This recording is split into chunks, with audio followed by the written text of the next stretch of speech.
Monsieur le Sénateur Pratt. Thank you very much. Thanks, Minister.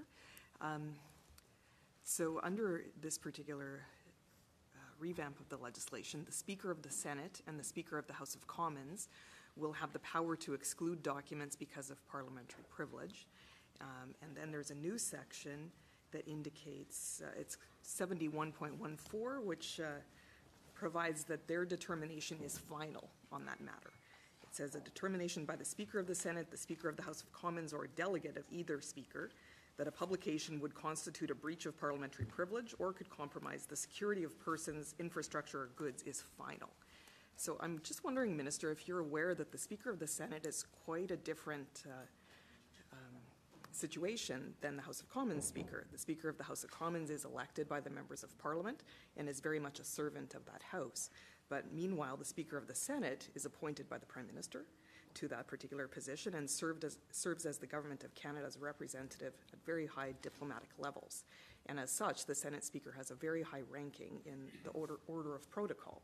So given that crucial distinction that the Senate Speaker owes his appointment to that particular position to the Prime Minister of Canada, why are you treating both speakers the same under that section? Well, ultimately, because parliamentary privilege resides with each chamber, and the Speaker is the kind of deciding figure of each of those chambers, and so that's where that ultimate decision-making power will reside. However, as we have made very clear, parliamentary privilege is absolutely the purview of each chamber, and while we, as a government, and I believe Canadians feel it's important to be transparent about resources that are being spent, have complete respect for the privilege in each chamber.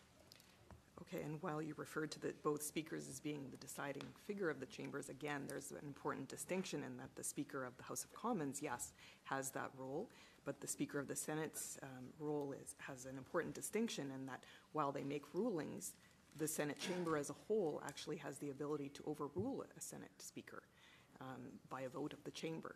So the Senate Speaker is really one among equals.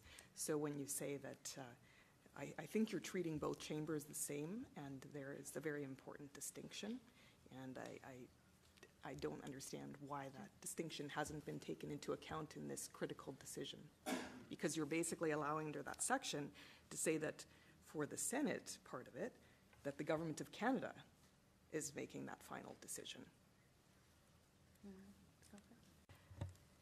If I could just make a clarification. So the Act sets out a requirement to designate an administrative head for each institution, and in this instance it was determined that it would make the most sense for the speakers of the respective houses to be the administrative heads who are designated responsible for determining whether,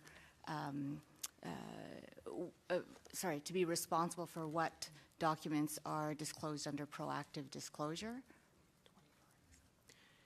I don't want to intervene, but as you know, normally in the Senate, the Speaker would request the authorization from the internal economy from CIBA, which is the acronym of the committee's name, before making any decision in relation to the privileges of the House, for the very reason that Senator Batters has mentioned. And I would say that this Act in no way changes those internal processes. It just provides because Internal Economy Committee for the Senate, the Speaker is not a member of that necessarily. Sometimes the Speaker is. He does not preside. He is not the chair, unlike the House of Commons. We have we have a chair of the Board of Internal Economy who is currently, or Committee of Internal Economy, Budgets and Administration, and that is currently Senator Marwa.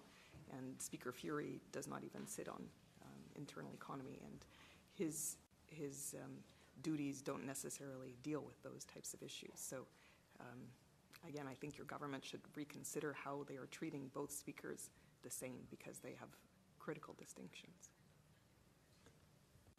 Thank you, Madam Senator Batters. Monsieur le